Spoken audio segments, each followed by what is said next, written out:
Hakika leo ni collab nzuri sana kati yangu Ed Fabian pamoja na ndugu yangu Meshack, jamaa ambaye naamini na madini mengi sana, anataka kuja kufeed leo katika akili yako. Kikubwa cha kufanya ni kunipa tu time yako, alafu kumcheck na yule mbali na sisi kuhakikisha kwamba anasogea karibu yetu, tuje tukamilishe bonge moja la collaboration. Hii ni Star TV, mcheza kwa wewe time hapa, karibu sana, njoo tuungane. As I told you kwamba ni nzuri kwa sababu naamini una vingi sana vya kujifunza leo kutoka kwa jamaa ambaye niko naye, Mr. Meshack Kavungwe.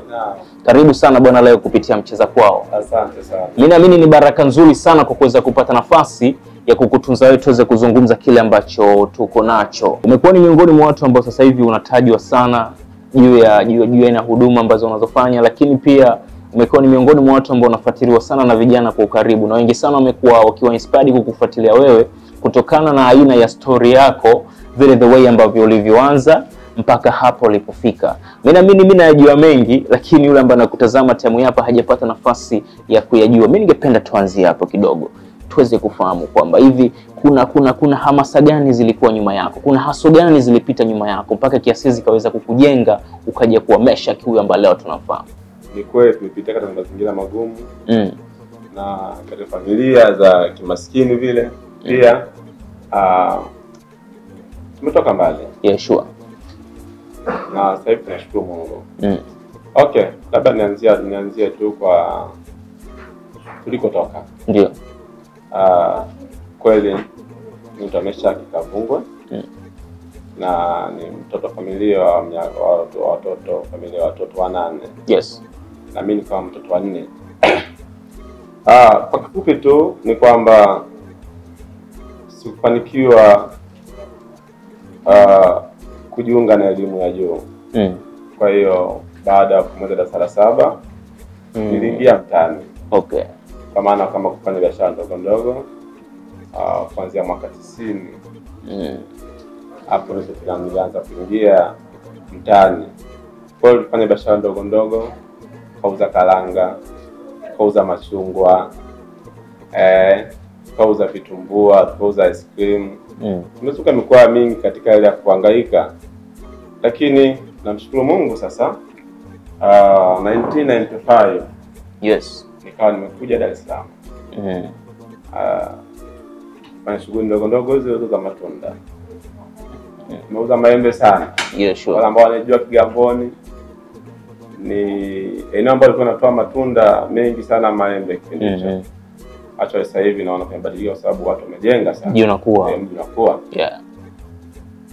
Tumefanya ile shughuli kwa muda mrefu kidogo, lakini still nilikuwa bado na malengo ya kuchomoka. Nilikuwa nafikiria natoka vipi. Yeah. Nilikuwa na marafiki zangu wengi, tulikuwa tunafanya ile kazi.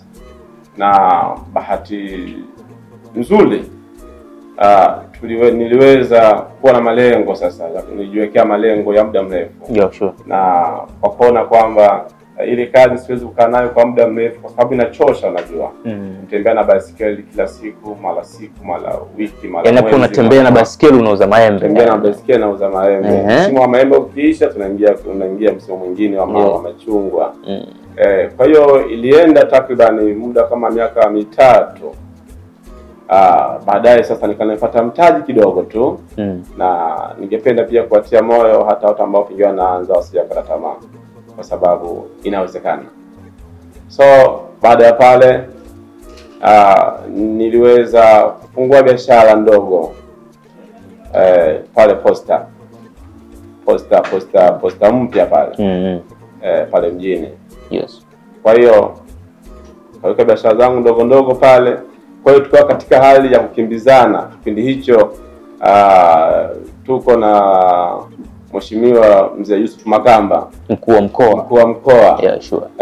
Kwa hiyo mgambo alitikisa kweli kweli. Wakati mwingine tunavunjiwa zile meza, unavunjiwa meza unarudia tena kujenga, unavunjiwa meza unarudia tena kujenga. Kila unakomaa tu. Unakomaa tu. Yeah, sure. Acha nilikuta kuna watu wako pale kwa muda mrefu. Wanafanya shughuli zao, pengine unakuta ukimuuliza anakuambia na kiwanja, ukimuuliza anakuambia baba mimi nasomesha mtoto, mwingine anakuambia na nyumba. Lakini kwa sababu nilikuwa bado ni mdogo na natamani kuwa mtu fulani, lazima nibadilike. Mimi vitu vile sikuweza kuviangalia. Nilikuwa tamani niende hatua hadi hatua. Kwa hiyo ndoto yangu siku moja nitatamani niwe na duka. Na mimi nining'inize funguo, na mimi nining'inize funguo kama sasa nafunga, kwa sababu zile meza tulikuwa tunafunga, tulikuwa tunafunga zile bidhaa. Asubuhi unafungua, unafungua boxi, unapanga kwenye meza. Alafu baadaye jioni unarudishia tena, then unapeleka kwa walinzi. Kwa hiyo ndio hali ambayo tuliondoka na tuendelea nayo kwa kipindi kile. Lakini ilikuwa ni ada kidogo, unajua sure. Kutoa, kurudisha, kuingiza, kutoa. Kwa hiyo kasema natamani nipate angalau kibanda. Mimi nafungua milango tu, afu baadaye nafunga. Safi. Kwa hiyo nikajiwekea pia malengo ya muda mrefu. Lakini nakumbuka kuna kitu ambacho nilikitengeneza kama malengo. Kweli ilinisaidia sana. Tulikuwa nafanya biashara, kwa wanatu supply biashara, baadhi ya biashara. Kwa hiyo nikawa nachukua bidhaa mimi naweka ndani. Ile faida mimi naitunza kwa ajili ya kuweka akiba, ili nikija kufungua kibanda nisipate tabu, sababu hata wakati mwingine pengine pesa haiwekeki. Kwa hiyo mimi nikawa naweka mzigo kwa muda mrefu tu. Nashukuru nikafanikiwa. Nafikiri kwa watazamaji ambao wanaiona sura hii au wanamfahamu Kavungwe watakuwa wanakumbuka. Mimi ni mmoja wa watu ambao, miongoni mwa watu wachache ambao walifika maeneo ya Mwenge wakati nicho Mwenge ndio imeshamili, ndio inaanza kuchipuka kabla ile stendi haijavunjwa kipindi hicho. Kwa hiyo nikachukua zile bidhaa zangu ambazo nilikuwa nikizihifadhi kidogo mle ndani, nikawa nimeweka pale baada ya kupata kile kibanda kutokana na malengo yangu ya muda mrefu. Hapo tunazungumzia miaka mingapi iliyopita? Hapo tunazungumzia miaka 20 iliyopita sasa. Miaka 20 iliyopita. Hapo tunazungumzia 2000, mwaka 2000. Mwaka 2000. Yes. Okay. Mwaka 2000. Kwa hiyo tukafanya kazi ile, fungua kibanda. Nashukuru Mungu. Tulibadilisha sasa mazingira. Kutoka posta, kutoka kwenye meza kuja kwenye kibanda. Lakini bado sikuendelea kulizika. Nitamani kufika maeneo ya Kariakoo. Tunachozungumza sio drama, bali ni kile ambacho kinachoendelea, au ni kile pia ambacho vile kilichoweza kufanyika katika maisha ya jamaa wetu, maisha ya ndugu yetu, maisha ya mshikaji wetu Meshack, ambaye sasa hivi tunapozungumza naye ni miongoni mwa watu ambao naweza kusema mashallah, by the way, anamiliki shule, anamiliki maduka makubwa, ana utajiri wa kutosha. Lakini ambacho tulikuwa tunataka tu kuona vile ambavyo yale vyoanza. Elimu ya darasa la 7 hakufanikiwa kwenda mbele, akasema ngoja ingie mtaani akauza maembe taratibu, akaja akauza na baskeli, akaja akapata genge, akaja akamove, biashara ikaendelea kukua. Na this time tunapopiga story bwana Mesha katika story yake anatuambia sasa ana kiu ya kutaka kufika katika soko kubwa kabisa, miongoni mwa masoko makubwa Afrika, soko la Kariakoo. What next? Nini kimefuata? Stake. Tunazidi kupiga story nyingi sana kati yangu Aero Fabian pamoja na Meshack. Hii ni Star TV na leo tungependa kushana sisi namba zetu unaona chini ya television yako. Tupe jumbe yetu. Meshack, tushafika zetu Kariakoo sasa. Tukafanya michakato. Nini kikafuata kuanzia pale? Kilichofuata kwanza ni kukutana na changamoto, maana kuna baadhi ya watu ambao nitamani pia kufika China baada ya kufika Kariakoo. Nilikuta kuna competition kubwa sana, ushindani mkubwa wa kibiashara. Kwa hiyo nikatamani mimi niende huko wanakochukua. Sasa Kiingereza sijui. Unafanyaje? Kumbuka darasa la 7. Utaongea na nani? Utaongea na nani mimi kwa lugha za wenzetu, lugha ya kigeni, lugha ya Kiingereza nitaweza wapi? Nikaingia kidogo nikasema sasa, nikauliza wapi naweza nikapata hata English course ili na mimi niweze kuwa mtu fulani. Nikapita kwenye vishule vya mitani. Nikawa nimefanikiwa, nikapiga Kiingereza miezi 6. Inawezekana. Inawezekana sana tu. Lakini baadaye nikasema okay, sasa mwalimu alikuwa akinifundisha akasema utaendelea kuzoea kutokana na jinsi ambavyo utakuwa unakutana na hao na hao watu na hao wa China na nini. Sema sawa, hakuna tatizo. Kwa hiyo tukaendelea kuwa tunafanya mazoezi. So up to now nashukuru Mungu kwamba Kiingereza nacho mpaka sasa natumilia diploma. Natumia diploma kwa sababu natamani niwe mtu fulani. Okay. Najua inawezekana. Safi. Nataka turudi kule nyuma. Ukafika standard 7 ukakwama ukashindwa kumove. Ukabaki pale pale. Nini ilikuwa kwamba hukupenda kwa sababu tupo kwenye eneo au tupo kwenye wakati ambao tunaamini kwamba ukiwa na elimu chini ya chuo ni ngumu sana kutoboa au ni ngumu sana kufanikiwa. Wewe ile darasa ya 7 yako uliamini kwamba unahitaji kufika hapa inatosha au mazingira ambayo uliokuwa nayo hayakuruhusu kuweza kumove? Kweli kwanza mazingira hayakuniruhusu kutokana na familia. Uchumi ulikuwa uko chini sana. Kwa hiyo kwanza hicho ndicho kinifanya mpaka niingie katika sekta ya ujasiriamali.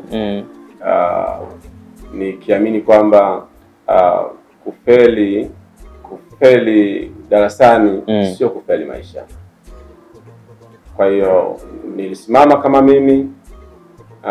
Nakumbuka mimi nilifika hapa Dar es Salaam nilikuwa na shilingi 1,600. Si mchezo. Ipo mfukoni kwa mwanaume. Kwa hiyo nilipambana na kipindi kile ndo maji ya Bakresa, maji ya Uhai, yale ya pakti.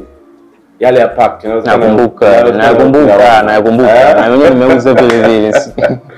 Yalikuwa nauza shilingi 50. Kwa hiyo yale ndo tumefika tunauza pale Kariakoo.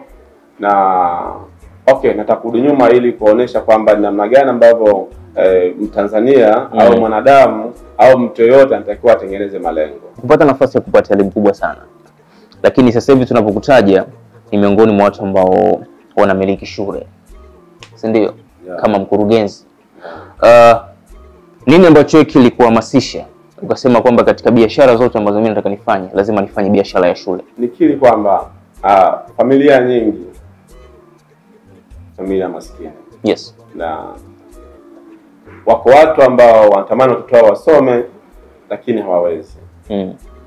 Lakini pia wakati mimi nipo kijijini, hizi shule tulikuwa tunaamini kwamba shule binafsi zinafanya vizuri, lakini bahati mbaya sana kama mkoa wetu wa Kigoma. Mimi mtu wa Kigoma. Yes. Mimi mtu wa Kigoma. Hata mimi Kigoma nakujua. Tuonekana tunajulikana. Nikawaza iko siku na mimi nitakuja kuwa na shule. Haijalishi miaka 5, miaka 10 au miaka 20. Kwa hiyo ni ndoto ambayo ilitoka nayo chini kabisa. Muda mrefu sana. Okay. Na nilikuja kununua, wewe fikiria, nilikuja kununua hilo eneo ambao leo ni shule. Nilikuja kuninunua mwaka 2007. Nikaliweka. Nilikuja kulitumia 2015. Ulinunua 2007. Ukaja kulitumia 2015. Yes. Na malengo nitamani nianzie kule Kigoma. Lakini nikasema hapana. Kote ni Tanzania na Watanzania wako wengi. Ni vyema tukaanzia Dar es Salaam alafu tukaenda mazingira mengine. Kwa hiyo niliweka malengo kwa muda mrefu ili kuhakikisha kwamba wale ambao wangetamani wawe watu fulani kupitia pengine sekta binafsi za kielimu, na mimi katika wadau wa elimu na mimi niwe mmoja wao, angalau nitoe mchango katika serikali yetu ya Tanzania. Shule ni biashara au ni huduma? Kiukweli shule ni huduma. Ni huduma kabisa 100%. Unajua kwa nini ndugu mtangazaji? Kama ni huduma, kwa nini ukikosa pesa uweze kuipata? Kwanza watu wanajitoa. Kufungua shule ni kujitoa. Unawekeza pesa nyingi pale. Na tunasema ni huduma kwa maana nyingine kwamba kuna wakati mwingine hata wako watu ambao hawana uwezo. Yes. Na katika kutembea unakuta mzazi ana matatizo, familia ana matatizo chungu mzima. Lakini sasa kwa kuwa una ile nafasi unasema hapana bwana, kwa hiyo kwa kuwa na matatizo haya, hebu mlete mtoto wako, utakunalipa kidogo kidogo, na wakati mwingine anashindwa kabisa, basi unaamua kusamehe. Sasa unaweza kuona neno huduma linapoingia pale. Okay. Yeah. Mimi ndio maana nimekwambia sikushangaa kuniambia kwamba wewe ni mtu wa Kigoma. Waha ni miongoni mwa watu ambao waga wanaamini sana katika biashara ndogo ndogo. Yaani hata sasa hivi town ukisema uzunguke utakuta miongoni mwa watu ambao wanauza machungwa, sijui wanauza maembe, wanauza nini, wanauza miwa. Yaani biashara vidogo vidogo hivi vya kuchukua 100, 200, 300, 400, 500, asilimia kubwa vinafanywa na Waha. Si ndio? Sure. Lakini vijana wengi sana waga hawaamini sana kwenye kwenye hizi biashara ndogo ndogo. Vijana wengi wanataka kuanza maofisini, anapigwa na upepo, anaamini kwamba yes, hapa nimeanza maisha. Unadhani kwa nini kizazi hiki cha vijana wengi akiamini sana kuanzia kwenye biashara ndogo ndogo, na wengi sana wanapenda kuanzia maofisini au kwenye biashara za mitaji mikubwa? Tamani vijana walielewa hili. Kwamba kwanza hakuna maisha ya shortcut. Right. Lazima uende step by step. Watu wengi anatamani akishamaliza shule tu tayari vyote awe navyo, lakini haiwezekani. Lakini wako wengine hata wanapokuwa wamefeli wanakata tamaa kabisa moja kwa moja. Si kweli. Kila mtu anaweza akafanikiwa akiwa amefuata taratibu na kanuni za kibiashara ama za kimaisha.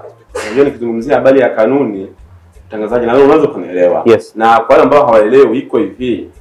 Ukiwaza upate pesa ya kula, you will get it. Ukiwaza upate hela ya kwenda kununua nguo, utapata. Mimi na mfano halisi katika huko nilikopita. Sikiliza. Na Tanzania wote wanisikie na waelewe. Tulikuwa tuna grupu kubwa sana la watu hawa ambao wanasema kwamba hata leo bado wapo. Still wapo, wanauza maembe, wanauza madafu, wanauza mapapai, wanauza machungwa na vitu kama hivyo. Mtu alikuwa akitumbia, Leslie anatoa mfano, mtu anakuwa ametumbia kule kijini, hana tamia.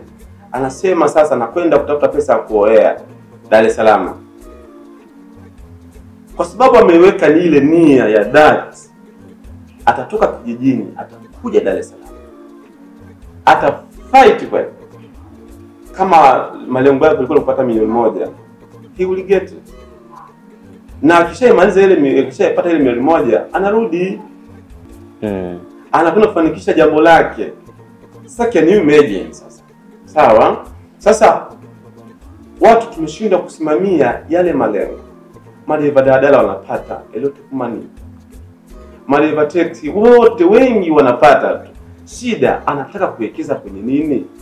Je, anataka ile ajira ya ile nafasi ya ukonda aendelee nayo mpaka azeeke, kwa sababu mtu mwingine anataka amechagua kwamba mimi nimechagua kuwa conductor. Yes.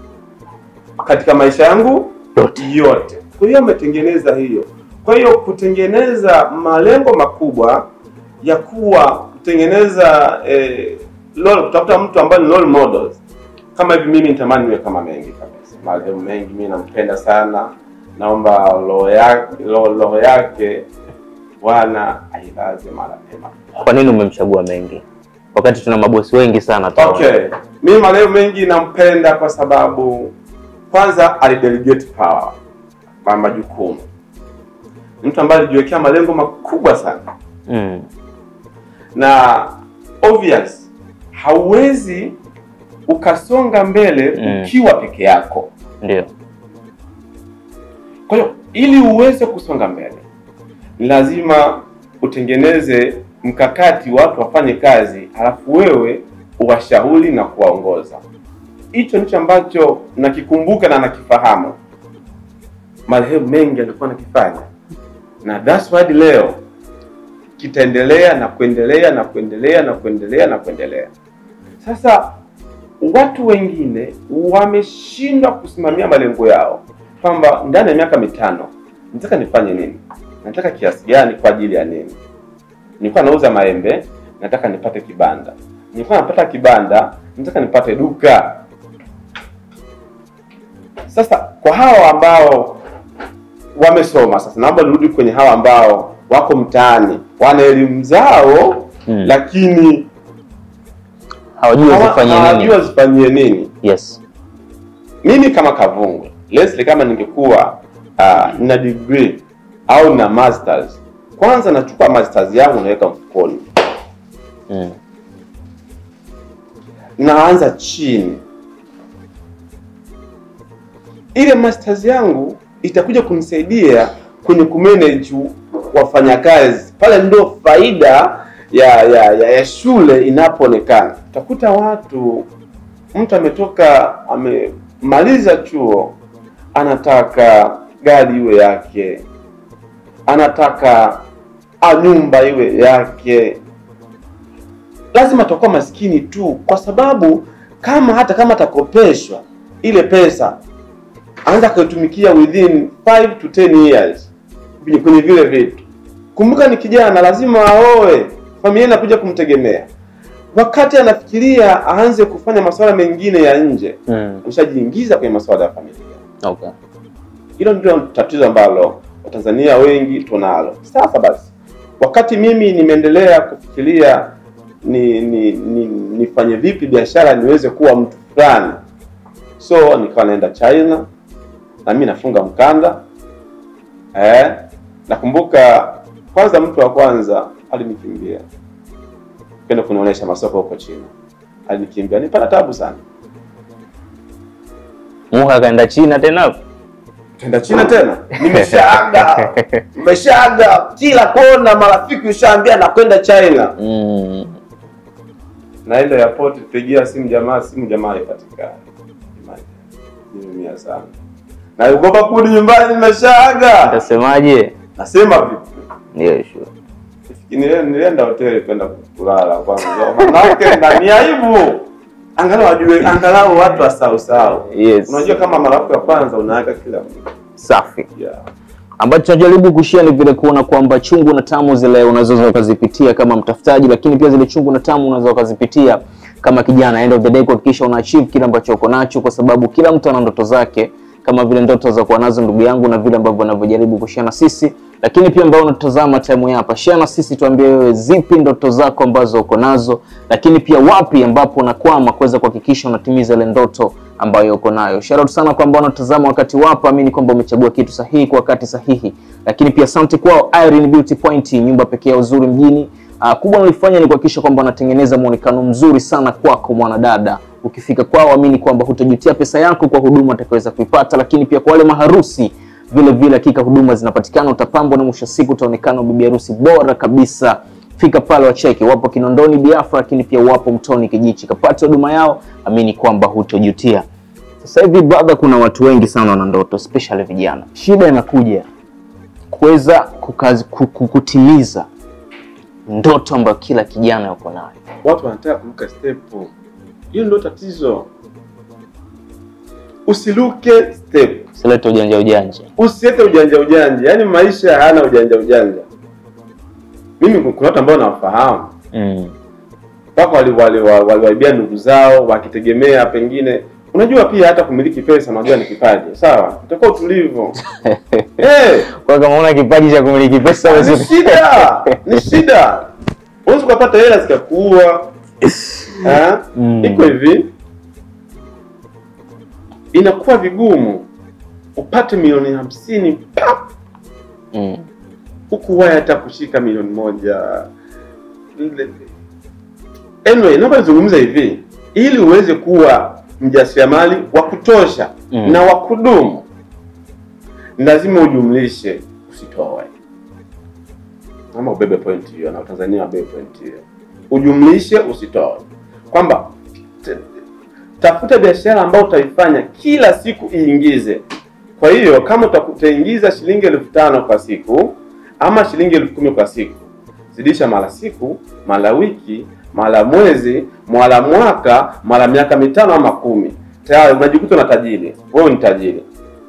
Somo limeendelea kuwa zuri sana kati yangu na Kavungwe, na mimi pia darasa limeendelea kuwa bora vile vile juu kile ambacho unachoweza kukisikia. Jamaa mweza kusikia vile haso zake pale zilipoanzia kabisa katika hatua ya kwanza, kaja hatua ya pili, ya tatu, ya 4, ya 5 na inawezekana sasa hivi kama anataka kufika kwenye hatua 10 basi akawa ipo katika hatua ya 4 hivi, ya 5 ya 6 hivi, si ndio? Labda tayari ulishafanikiwa kwenye shule, kindergarten, labda Azia JJ kuna namna yote ya kuweza kuitanua sasa hivi au pia kuweza kutanua maarifa yako ili kuzidi kumuinspire kijana na kutazama kwa habari ya expand. Yes, na mpango wa kufanya semina nyingi kwa vijana ili kuatia moyo. Unajua kuna watu ambao pengine wanatuogopa, ukipita tamani atasikia neno moja kutoka kwa JJ, kutoka kwa Kavungwe, lakini na roho yake itapona. Yes, na roho yake itapona, lakini hawana nafasi hiyo. Kwa hiyo tutakapoanzisha hiyo tutawasaidia. Kifundisha watu 100 wakatoka 10 tayari utakumbukwa kesho. Hivi unajua watu wengi sana wamekuwa wakiinvest, wanawekeza, lakini kuna kuaga na shida moja ya Mungu mengi. Pale anapomchukua yule investors wa kwanza, labda kwenye familia, yule baba ambaye anapochukuliwa waga zile shughuli zote zinakufa, zinaisha. Hivi nadhani hiyo waga inasababishwa na nini? Na namna gani tunaweza tuka escape? Yaani namna ku escape hiyo. Nakumbuka nimemzungumzia marehemu mengi. Kwanza ni vema ukadelegate power hata kabla wewe upo hai, ili watu waendeshe. Kwa mfano kama mimi nikienda China, sihitaji kuwepo shuleni na mambo yanaenda. Naweza kwenda kukaa kwa wazazi wangu, nikakaa hata mwezi, mambo yanaenda. Napiga tu simu, bwana imekuja tatizo hili, tumesolve hivi. Hata kwenye beka. Lakini kumbuka kwamba watu wengi ambao wanakuwa wanawekeza, let's say mtu anawekeza nyumba. Sawa? Anawekeza nyumba na yeye anakuwa ana visit, yeye ndio mwenyewe anakuwa anaenda kuangalia. Wengine unajua, wengine matajiri na matatizo unajua Yaani wengine mpaka walali sana anaenda kuangalia kama vyumba vimejaa. Hilo ni tatizo kubwa sana. Kwa hiyo ile ni huluka yake. Sasa kama hakuna mtu ambaye alimdelegate akafanya ile, kwa hiyo siku akiondoka zile pilika zake zote hakuna anayezijua. Unaona mimi siku ukitoka Mungu kafanya yake, vitu vyako vitakuwa kwenye mahali salama. Nashukuru, that's why nipo kwenye industry ya education. Kuna kamsemo kamoja nasemaga kwamba watu wengi waliofanikiwa waga wako busy sana, yani hata muda wa ndoa waga hawanaga. Yani hivi ni kweli? Kiangalia Sony Pete, ni kweli? Pete ipo sasa sijaiva. Pete ipo sijaiva. Ni kweli, lakini ubize upo, lakini familia pia ipo. Na familia ipo. Ubize upo na familia inakuepo. Au sio? Safi.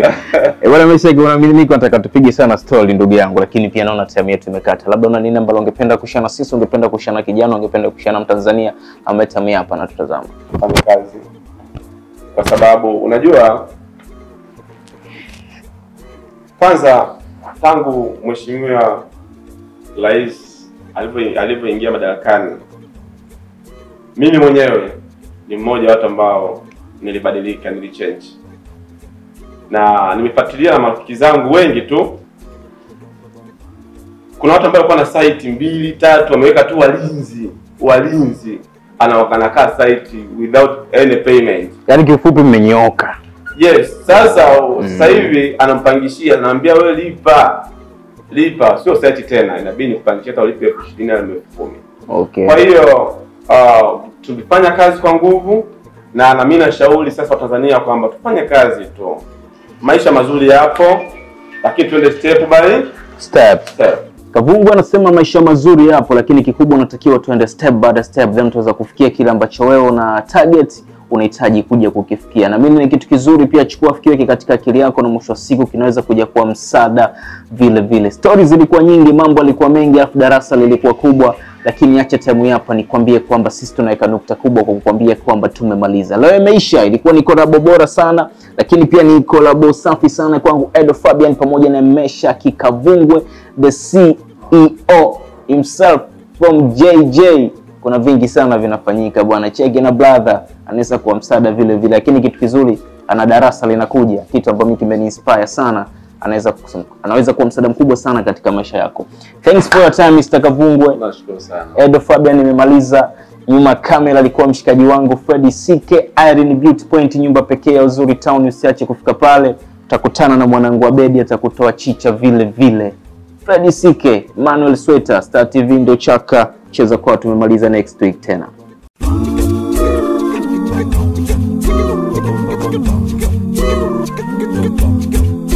Bum bum bum.